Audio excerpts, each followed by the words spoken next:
Okay, welcome to FLCC's commemoration of Black History Month.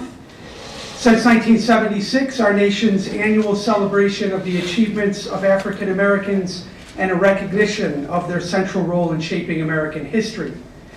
It's a distinct honor to welcome Dr. Joseph Inakori, Professor of History and African American Studies at the University of Rochester. Dr. Inakori previously served as chair of the History Department at Ahmadu Bello University in Nigeria. He is one of the foremost authorities on Atlantic world history and has published extensively in this area. His 2002 book for Cambridge University Press, I've got an allergy issue going on here, so I'm going to swallow many times. Africans and the Industrial Revolution in England, a study in international trade and economic development, won the 2003 American Historical Association's Leo Gershoy Award for, quote, the most outstanding work in English on any aspect of the field of 17th and 18th century Western European history. So that's quite a distinction. And this book also garnered the 2003 African Studies Association's Herskovits Award. The book has been entered in the American Council of Learned Societies ebook project, which is, quote, dedicated to selecting and creating an electronic collection of important scholarly monographs that are expected to have a continuing relevance in the field of history, unquote. Dr. Inakori's other many honors include a Distinguished Africana Award from the African New World Studies Program of Florida International University, and a Distinguished Africanist Award from the New York State African Studies Association, which he earned in 2008. The historical community is eagerly awaiting the completion of his current book project, Transatlantic Slaving and Socioeconomic Development in the Atlantic World, Western Africa, 1450 to 1900. We are so pleased to have him with us today, so please welcome Dr. Joseph Inakori.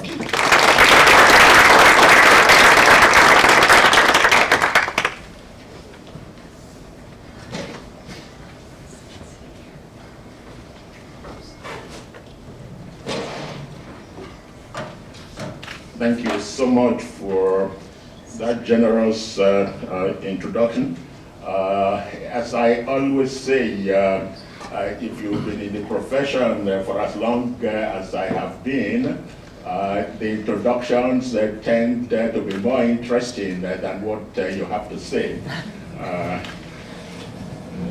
So I will try to match at least some aspects of the introduction.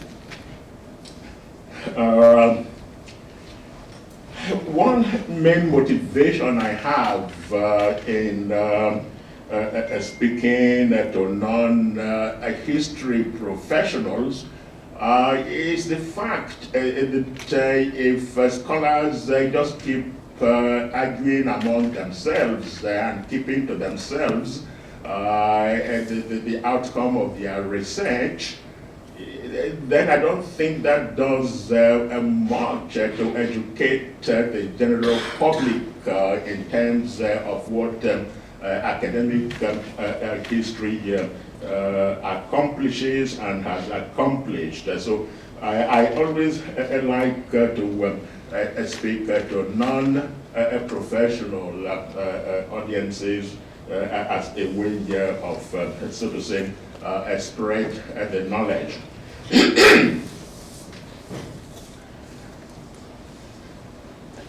Okay, this subject that I'm talking about today is something I think is particularly important. Anytime I listen to politicians, to the public, people talking about the socioeconomic conditions of African Americans in the United States, the impression is always created as if whatever we try to do is some kind of gift, a free gift to a people who really don't deserve it.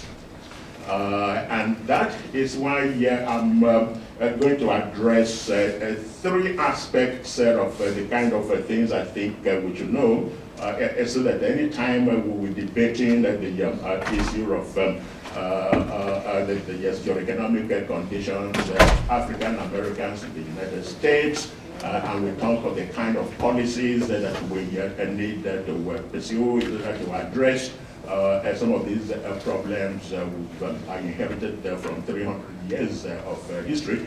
At least people would realize that we are not talking about some strangers who just came from nowhere after the U.S. economy has been fully developed, and they are just here trying to reap the benefits of a developed economy to which they made no contribution.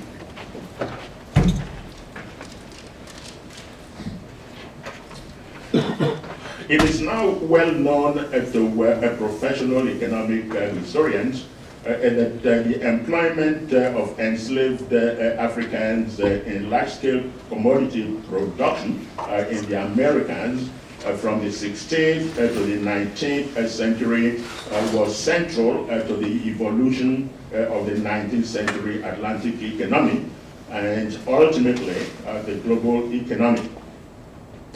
But that knowledge remains locked up in the circle of professionals in the academy.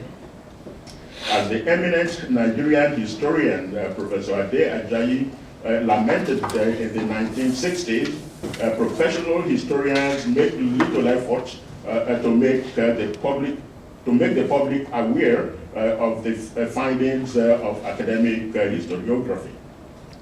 Hence, when we talk about the current socioeconomic conditions of people of African descent in the Americas, especially here in the United States, most people have no idea that we are talking about people who contributed immensely to the early development of the United States, the rest of the Americas, and the Atlantic economy as a whole.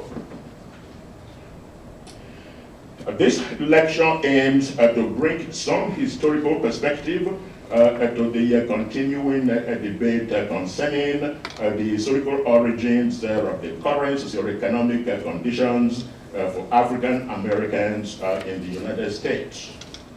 Our point of departure is the contribution of African Americans to the early development of the United States economy. We move on to demonstrate the socioeconomic costs of the contribution that is pertinent to any discussion of the current socioeconomic conditions of African Americans in the United States. Our terminal point is the debate on appropriate state policy to address the lingering legacy of inequality and injustice.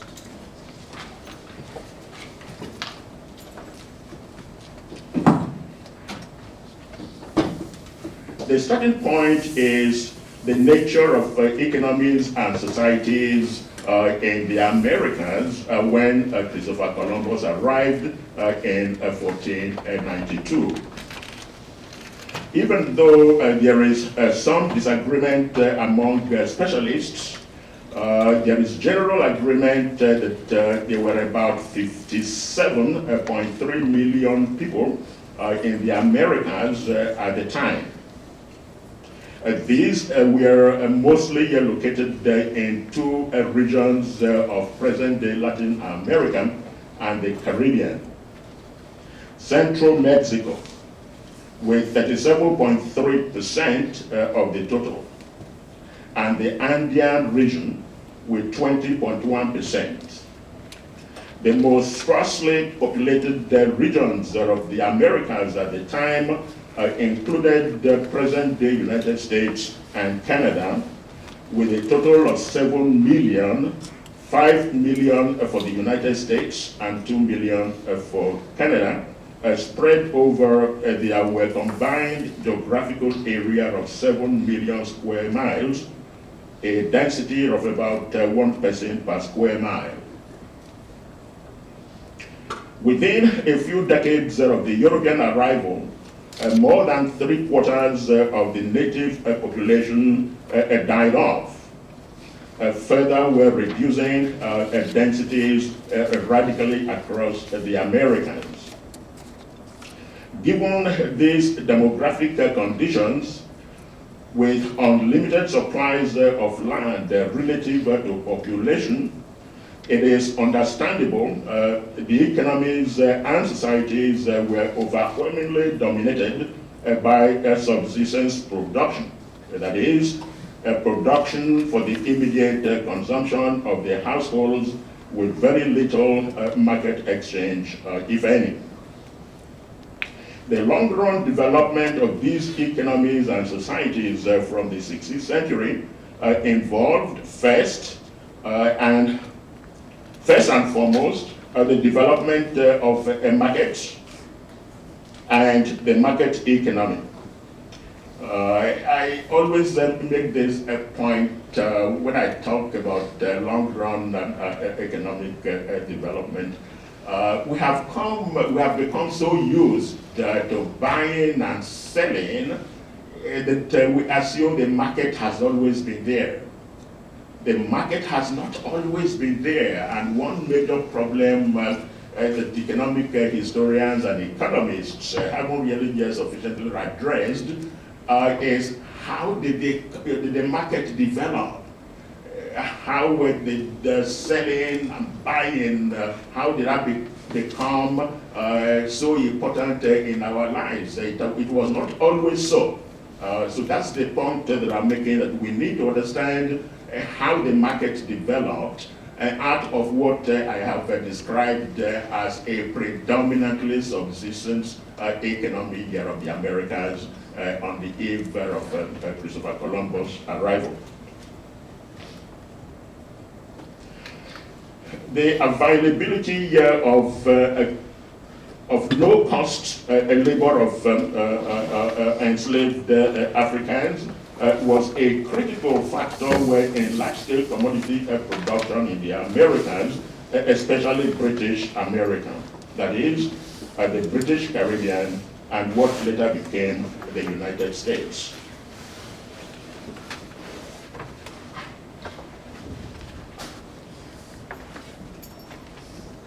The labor of enslaved Africans was critical for two basic reasons.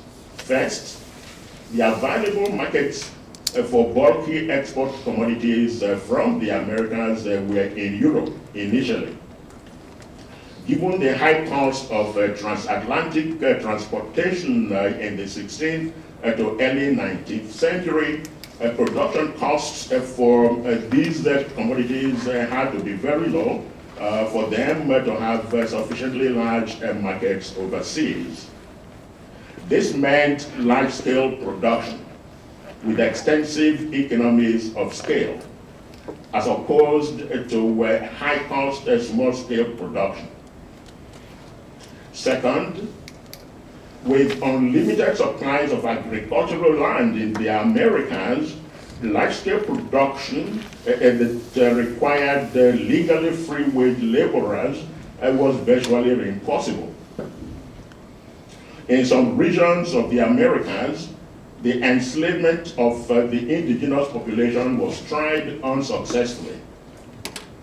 In British America, indentured servants from Europe were tried also unsuccessfully.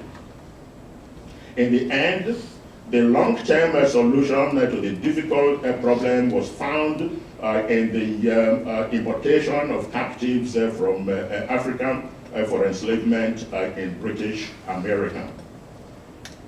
This experiment was so successful that the production costs for sugar, tobacco, cotton, coffee, and several other commodities were drastically reduced, bringing their prices in Europe within the reach of even the common people.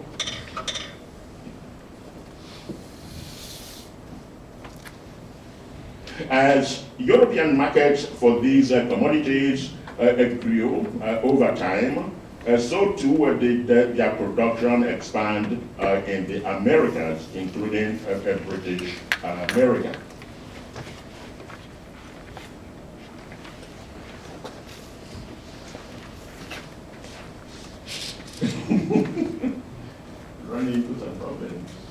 went before.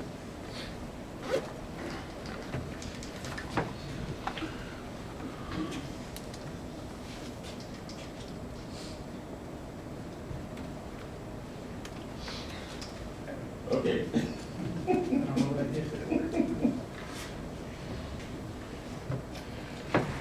This is shown in Table 1.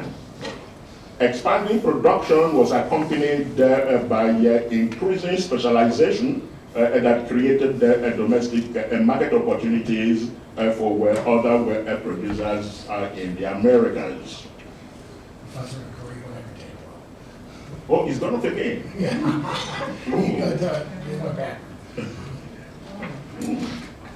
That's strange.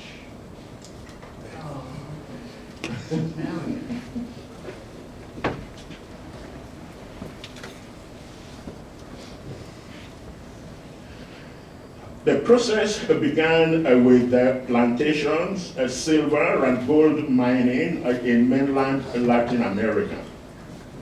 From the mid-17th century, through the 18th century, plantations in the Caribbean, worked by enslaved Africans, became the center of large-scale export production of commodities in the Americas.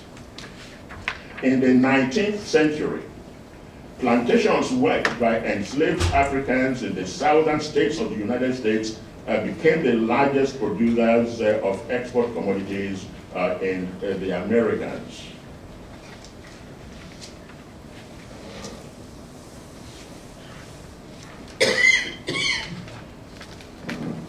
Table 3 shows the regional distribution of export commodity production in British America that was largely dependent on the labor of enslaved Africans.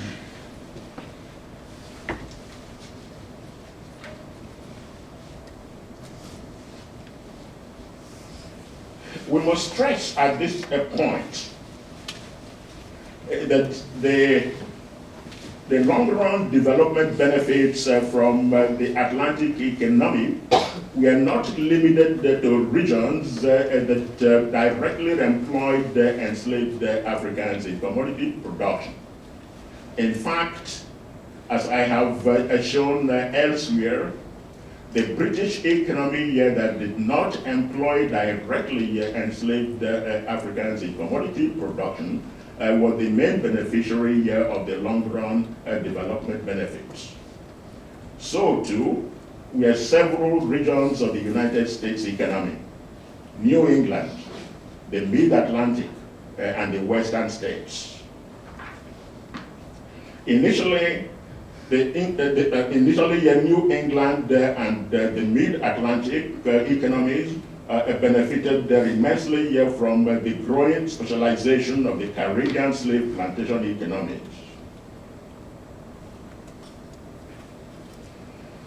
As Table 3 shows, from 1663 to 1816, the British Caribbean produced between 1/2 and 2/3 of all export commodities produced in British America. In the second half of the 18th century, the Caribbean islands, which had become African by their demography, contributed about 1/2 of the value of all export commodities produced in the Americas. The markets their specialized economies created for foodstuffs, lumber, draft animals, and above all, shipping and other commercial services, pulled New England and the Mid-Atlantic economies that had been trapped in subsistence production called the sack, because they could not compete in plantation agriculture, into market-oriented production. As the slave plantation economy took hold in the southern states in the 19th century, especially the cotton economy, the long-run development benefits of the northeastern estates multiplied several-fold.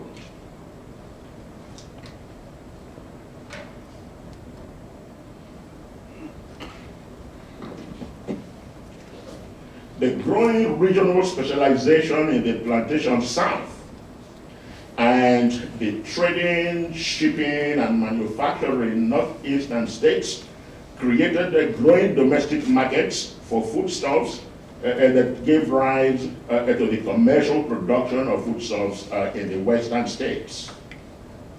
The Nobel Prize economist Douglas North summarized the cutting impact shown partly in Table 4 several decades ago.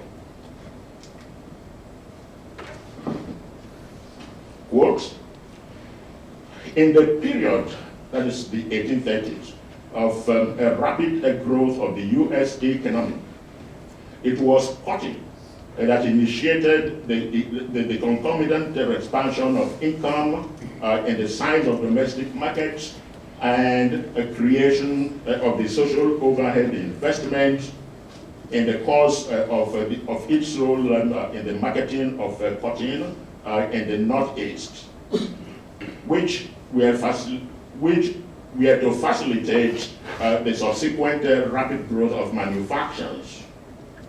Direct income from the cotton trade was probably no more than 6% of any plausible estimate of national income which we might employ.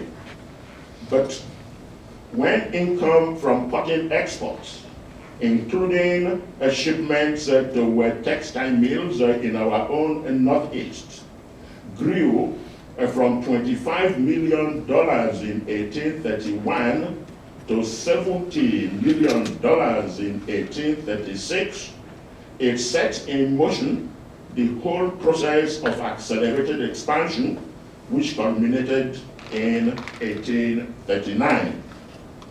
Certainly, the views of contemporaries, northern observers as well as southerners, support the position that in this period, cotton was indeed king. Unquote.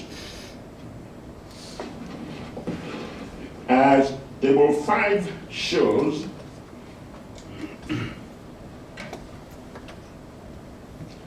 the spread of the plantation economy from the old South to the new South went hand in hand with the spread of African descent workers who labored on the plantations,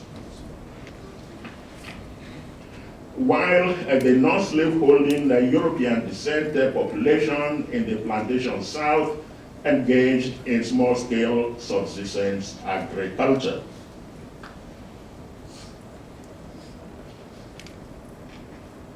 Now we want to look at the long-lasting economic cost to African Americans of the contribution that we'll be talking about. The contribution of African Americans to the early development of the United States economy was made at a considerable long-lasting socioeconomic cost. For over 200 years, during which a considerable amount of private capital, including fiscal, financial, and human capital, was accumulated, African Americans helped white Americans directly and indirectly to accumulate private capital, while their hands were tied behind their backs, unable to accumulate capital for themselves because they were treated as property, not legally free to own capital. Even after slavery was formally abolished in the 1860s, slavery continued in a different form. The 13th Amendment to the United States Constitution provided the legal basis for unjust imprisonment and sale of African Americans into slavery through the law courts.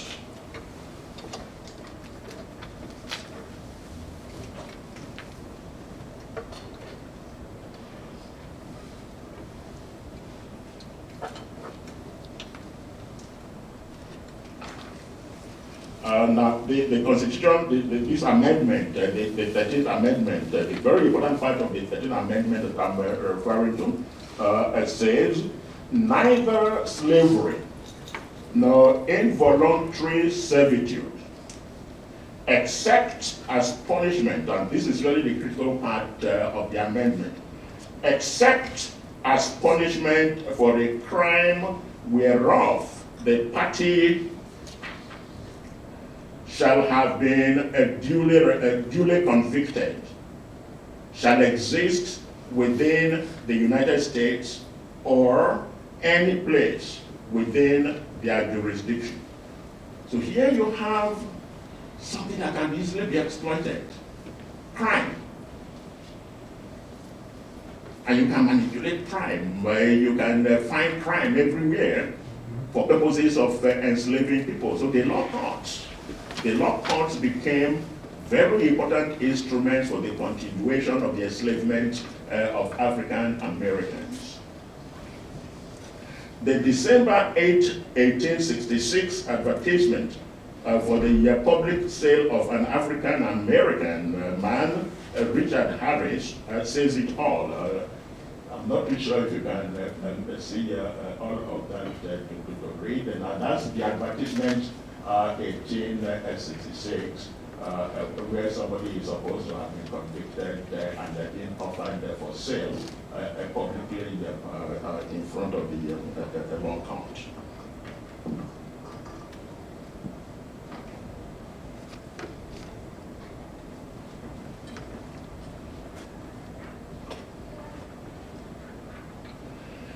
As late as October 1903, an African-American woman, Mrs. Mentha Morrison, wrote to President Theodore Roosevelt complaining about the court sale of her husband, Jackson Morrison, into slavery.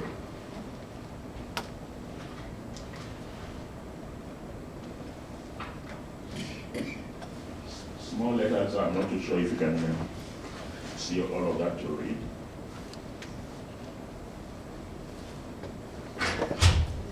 She complained about the unjust sale of her husband into slavery and his prolonged enslavement beyond the length of his sentence by the court. So this is a very interesting letter, and it is very lamentable when you go through it all, the way that this man was sold from one purchaser to another. The last buyer were asking the wife to come and work on his plantation, promising that if she did, the amount of work she did will be credited to the husband's time. And in the end, she worked, but she was neither paid nor was the time she served credited to the husband.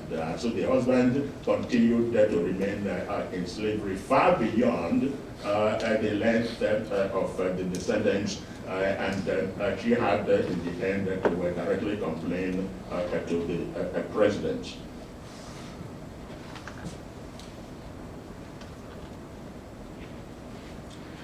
These handicaps of slavery and post-emancipation likely explain the wealth gap between African American families and white families, which stood at $236,500 in 2009. It must be noted the intergenerational wealth transfer is the most important source of private wealth accumulation in the United States. Now this is an argument that was earlier developed by my friend William Darity Jr., an economist in Duke. This is something that is being studied. The amount of wealth transfer, if you take the top wealthy people in the U.S., you will find that the main source of their original start-up capital was intergenerational transfer. That is a transfer of wealth from parents to the children and so on and so forth. And so the issue becomes, what prevents, historically speaking, what prevents African American families from being able to accumulate that kind of wealth that is transferred from parents to the children? And his argument is that a great deal of the wealth differential between African Americans and white Americans, a great deal of that differential can be explained in terms of intergenerational wealth transfer.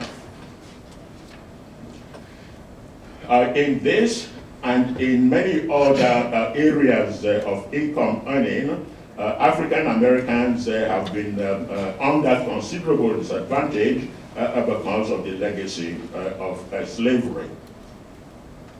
Now I want to briefly talk about the kind of policies that the United States government has designed over the years to address this lingering consequence of slavery. The best known state policy designed to address the issue of inequality between African Americans and white Americans is the affirmative action instituted by President Lyndon B. Johnson's Executive Order 11246 of 1965. But to what degree does the legally instituted policy address the lingering legacy of slavery? As Fleming, Gill, and Swinton state in their book, The Case for Affirmative Action for Blacks in Higher Education, quote, as defined by Executive Order 11246 and its implementing regulations, affirmative action is designed to rectify existing discrimination by making sure the employment process operates in a way that is fair to all candidates,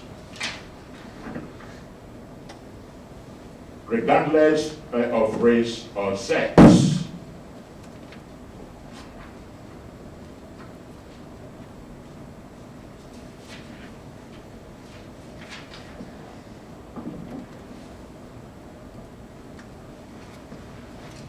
In the area of higher education, see quoted, affirmative action can ensure that blacks today, that is, as of the time of writing, 1978, have a fair opportunity to compete for all educational benefits. To avoid any confusion, the authors make clear, quote, affirmative action is a preventive procedure designed to minimize the probability of discrimination. Affirmative action within the federal program is defined as the deliberate undertaking of positive steps to design and implement procedures so as to ensure that the employment system provides equal opportunity to all. Affirmative action implies the deliberate and conscious design of each element in the system for distributing employment opportunities. It is clear LBJ's 1965 executive order focused exclusively on existing institutionalized racial discrimination against African Americans. That is by no means a small achievement, but it provided no legal basis for remedying the long-lasting legacy of slavery, what John Fleming calls the lengthening shadow of slavery. Till today, nothing has changed. Private enterprises, governments, and educational institutions that have pursued diversity programs have frequently done so without legal backing. Hence, the claim of reverse discrimination often upheld by the law courts. Because there is no legal basis for a lot of these actions. Whenever they go to court, there is no legal support. And generally, the people involved, they lose the case. This is something anyone who is involved in management, whether at the private level, educational level, is something that we have all become very conscious of. In my own university of Rochester, we've been very conscious of these possibilities of litigation. And so in designing programs that we try to have to encourage diverse student population or worker population, we've tried to find ways of making sure that any racial specification is avoided. So in other words, whatever you think about the need to have programs that will address the long-lasting consequences of slavery, there is no legal basis for doing it.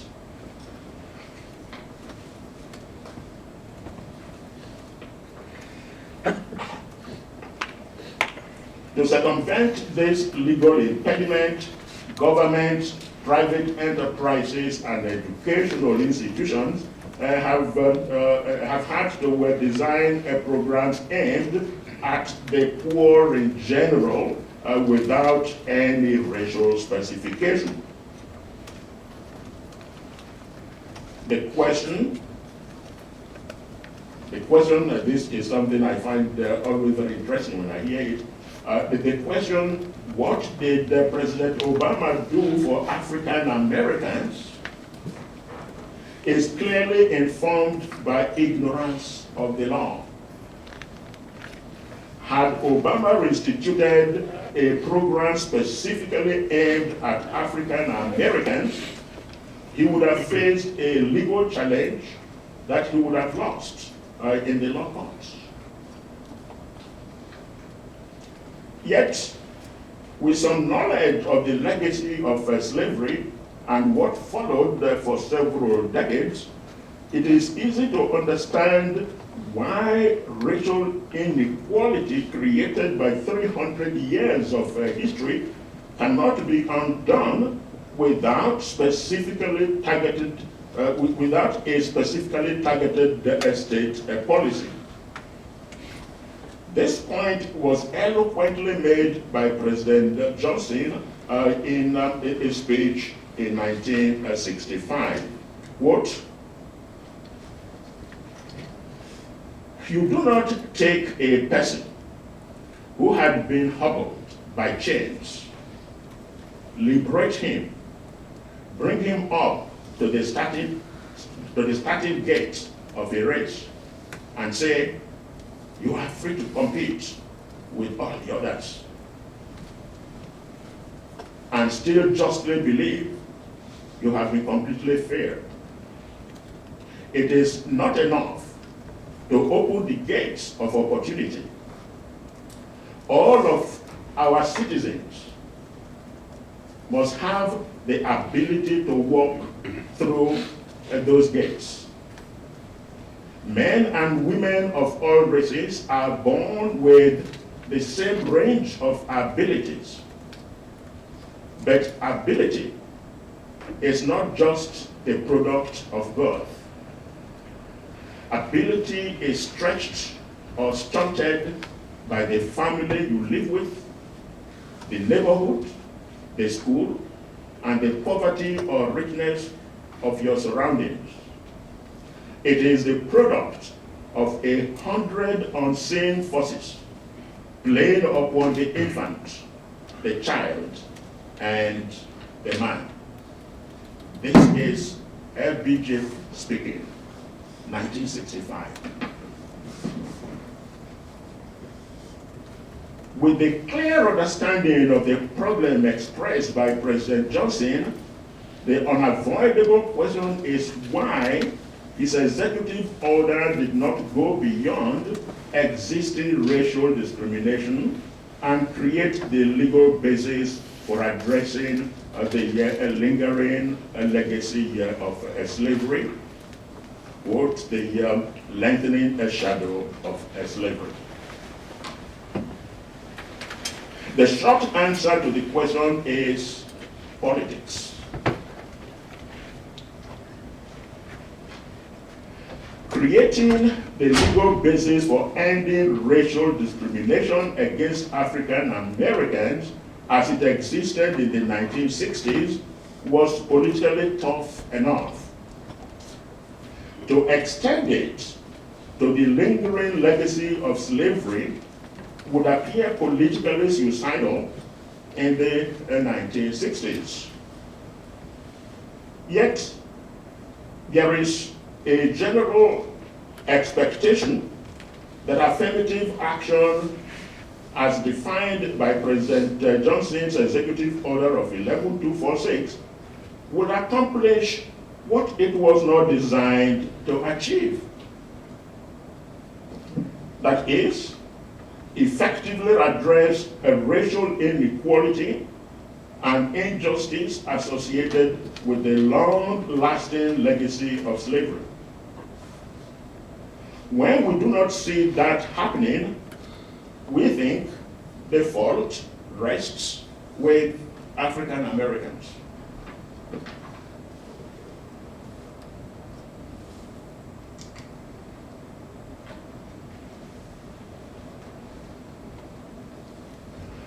One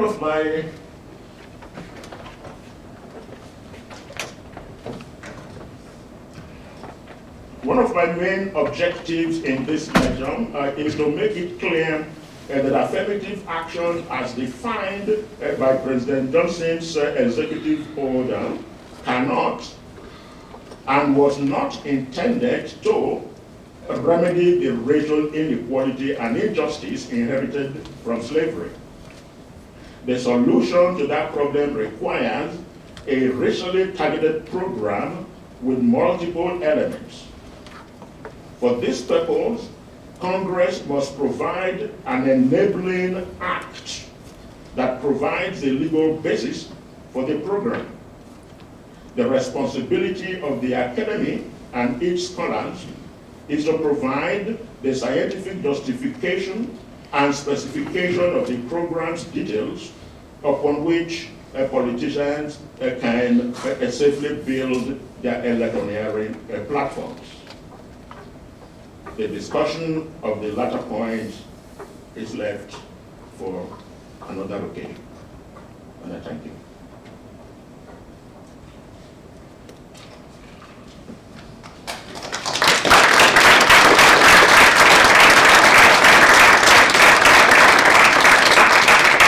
We have some time for questions.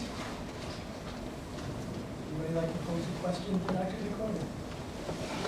Nobody else is going, I'm sorry.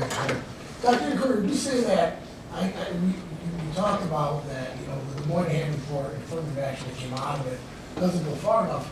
But if it hit the courts, then do you really think the Warren Court would have upheld any law that was actually set up by Congress, or would they struck it down? It was a conservative court after all. Well, if the law is made, if Congress comes up with the enabling act, as I note, then of course the president can veto it. But Congress can override the veto.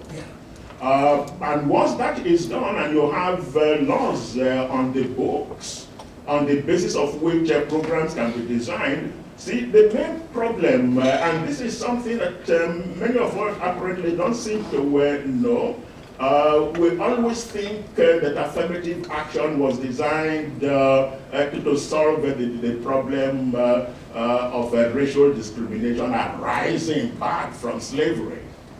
It is not. You just read it and you see that it has no tip for that.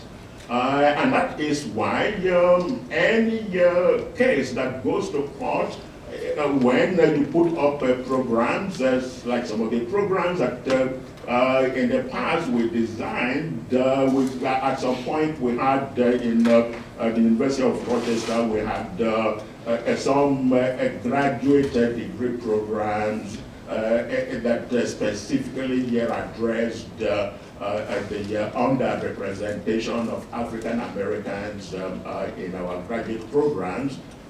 When I first got to Rochester in the 80s, those programs specifically talked about African Americans. But today we've learned our lesson. We haven't been taken to court, and we don't want to be taken to court because we see what has happened when other institutions were taken to court. They lost. So what we'll be trying to do now is to have some kind of a general a framework. If you are the first a child of your family to go to a high school or go to a university, then you qualify for these programs. Trying to make it as general as possible so that nobody accuses the university of reverse discrimination. When you make it like that, it really doesn't have enough teeth. The problem we are talking about is huge. It's a big problem. And we really have to let every lawmaker, professors in the academy, appreciate the enormity of the problem. We constantly look at African Americans and we find all sorts of ways to blame them for not taking advantage of the executive order by LBJ, without really knowing that there's nothing there that can really help African Americans in terms of solving problems inherited from slavery. I have a question, Professor. Did President Roosevelt or any of his administration respond to Mrs. Morris's letter? No sign. No such document has been found responding to and the argument was really very, very good. The details are expressed in the letter very, very good. Not only was the 13th Amendment itself bad, but it was even exploited beyond what it was intended to achieve.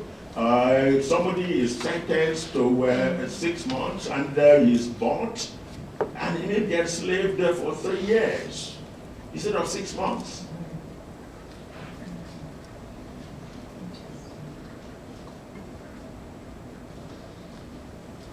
If I go back to the beginning of the presentation, a historical sort of, this might be a bit of a reach, but I'm wondering if part of the impetus behind the exploitation of African labor here was to make American sourced products affordable in Europe and to offset the high cost of transportation in the age of sail. Is it possible or conceivable that slavery might have disappeared on its own in the Americas once we reach the age of steam, when ships become larger, the journey becomes shorter, and so that would sort of by default bring the cost of production down? That's a very, very good question. That's something we've debated among ourselves in the field, whether Without the Civil War, slavery would have ended on its own. There's a kind of counterfactual argument, but there's a reasonable counterfactual argument. You probably are familiar with the argument of my colleague Stanley Rengeman and Fulham. They argue that even up to on the eve of the Civil War, slavery was still very profitable. The exploitation of slaves remained very profitable towards the slaveholders. So if we don't unnecessarily stretch the time period, and we limit ourselves, for instance, to the mid-19th century, 1860s or thereabout, the argument is that there was no sign that slavery was going to end on its own without the kind of drastic action that the Civil War brought about. But it's a very good question. Saying that, would you say that it's because moving through the market revolution and the early industrial revolution, you do get the textile production in the roll mills in the Northeast, and it's always the first production of anything moving to industrialism. So as long as the slavery is fueling that industrial economy, it's still going to exist. Slave labor was really reasonably cheap. The first investment of buying the slaves, even after when the transatlantic transportation of captives from Africa ended, the internal slave trade continued. Whether you are talking of the U.S. or you are talking of Brazil, a comparable country to the U.S., there was a large-scale trade in slaves moved from one part of the country to another. And as the new opportunities, as I mentioned in the talk, as the plantation system expanded to new areas of the country, the productivity of slave labor, the profit from slave labor, continued to grow. It's a reasonable argument to say that it's possible that at some point the mechanization of agriculture may probably have made slavery unprofitable. But for as long as we limit our view to the mid-19th century or even the last quarter of the 19th century, the evidence that exists still supports the idea that without the state involvement, without the government involvement, to abolish the institution, it may have remained for a long while quite profitable enough for entrepreneurs to want to continue to use slavery.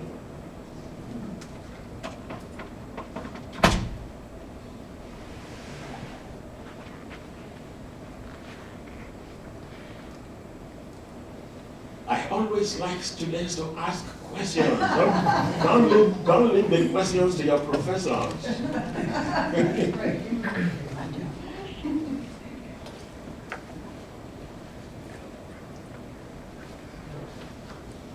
Okay. So as far as finding slaves to fuel the economy, the starting economy in the Americas, they first went to indigenous people before going to Africa, America to get slaves? Now that was the pattern. It didn't last that long. Those two things were going together. The attempt to enslave the indigenous, the Native Americans, that attempt was going on at the same time that the new diseases brought by the Europeans, to which the Native Americans had no natural immunity, those diseases were killing them off in very large numbers. Depending on which part of the Americas you're talking about, generally speaking, something close to 75% of the original population of the Native Americans died off within a few decades of the arrival of Christopher Columbus and the colonization process. So those two things, the one big argument that is developed, and for good reason, is that here we are dealing with people who are not yet used to that kind of regimentation, the kind of labor that the plantation needed. These were people not used to that kind of labor. And in addition to that, the diseases that I was talking about.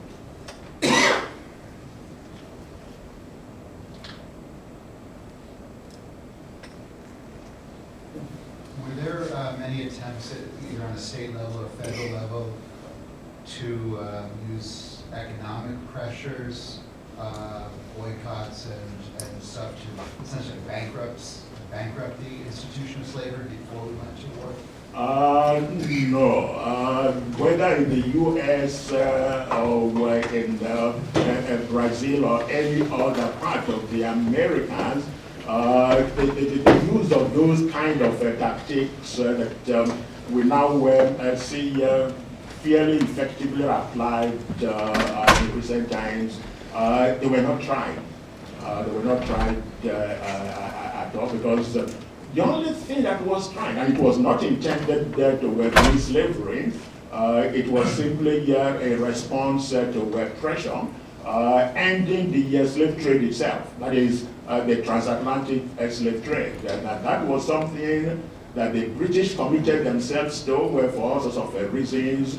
And once the British ended the transatlantic slave trade in 1807, they used their naval power, they used all of the instruments at their disposal to try and persuade other governments to also abolish the trade. So that was something that was successfully done. The slave trade from Africa were ended. The last people to end it, the Brazilians, 1850.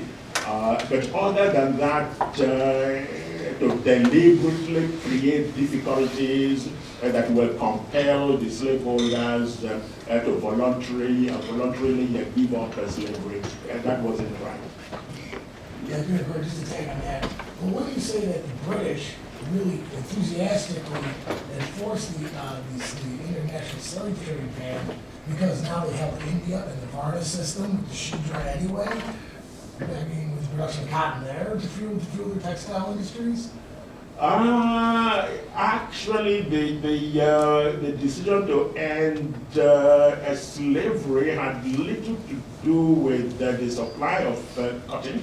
Because even after the slave trade was abolished, Britain continued, Lancashire continued to depend on the plantation south to get their raw cotton. And it was only during the Civil War when that source of supply was disrupted that the British government now tried to diversify the sources of supply of raw cotton from Egypt, even from Africa. But as soon as the Civil War was over, we were back to business. And so Lancashire continued to depend on the South for its raw cotton for a very, very long while.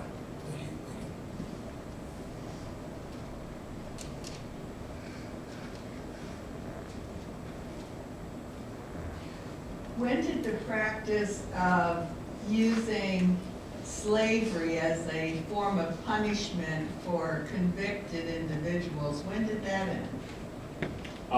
That's a very good question. That is something that I haven't been able to find when it ended. Actually, there are people who would argue, for good reason, imprisonment of African Americans today it still has some element of the 13th Amendment. Yeah.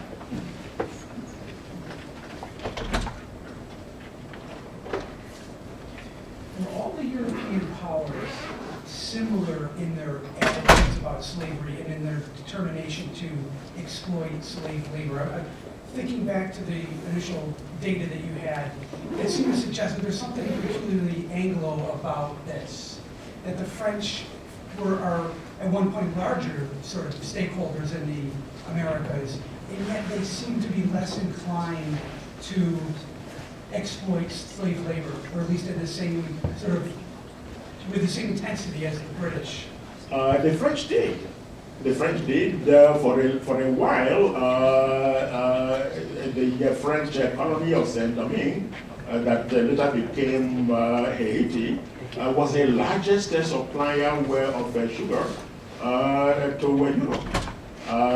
Saint-Domingue completely overtook the British Caribbean in the supply of sugar to Europe.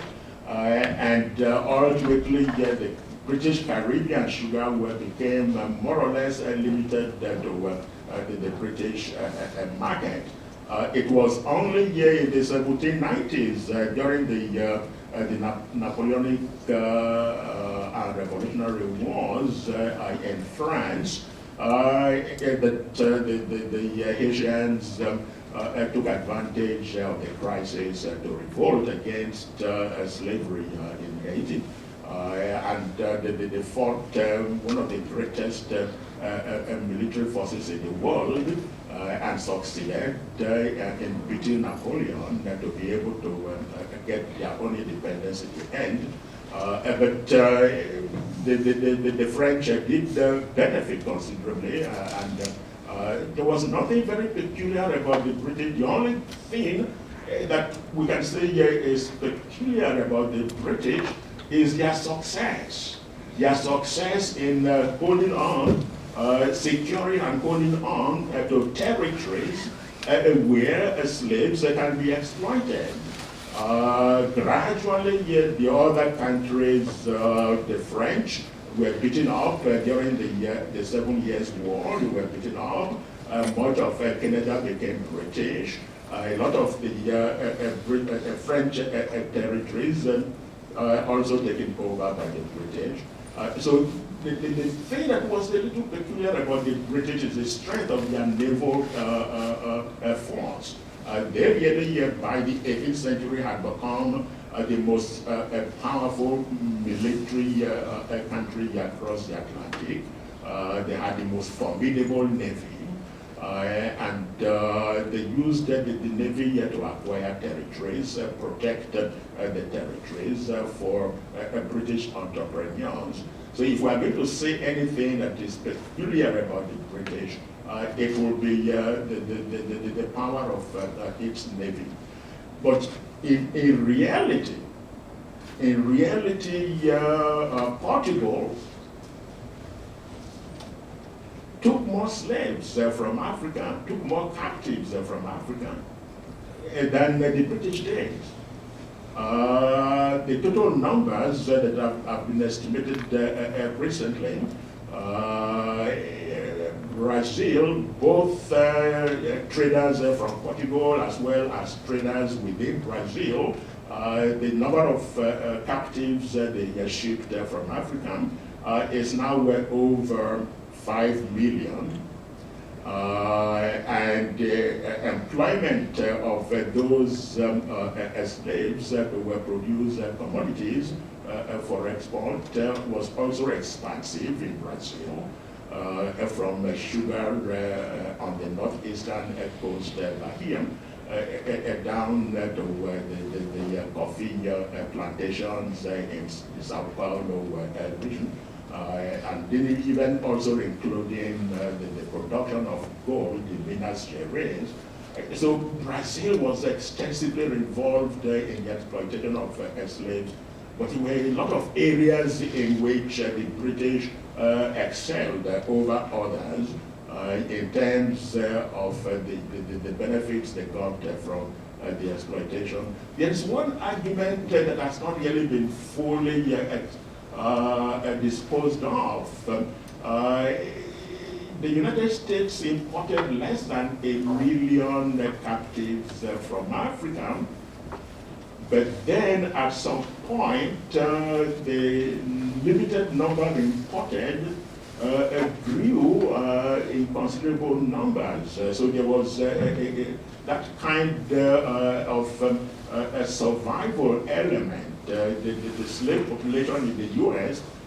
Being able to more than reproduce itself, so that the less than 1 million people by the time of the Civil War, there were over 4 million enslaved Africans in the U.S.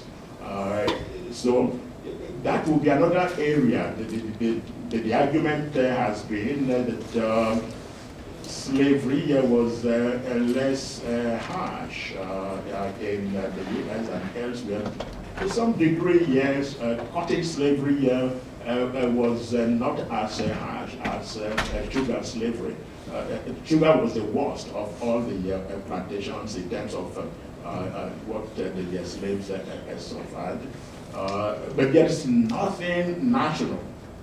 There is nothing national. It's something to do with national characteristic that would explain why more slaves survived in the U.S. than survived in the rest of the Americas. Okay, thank you very much.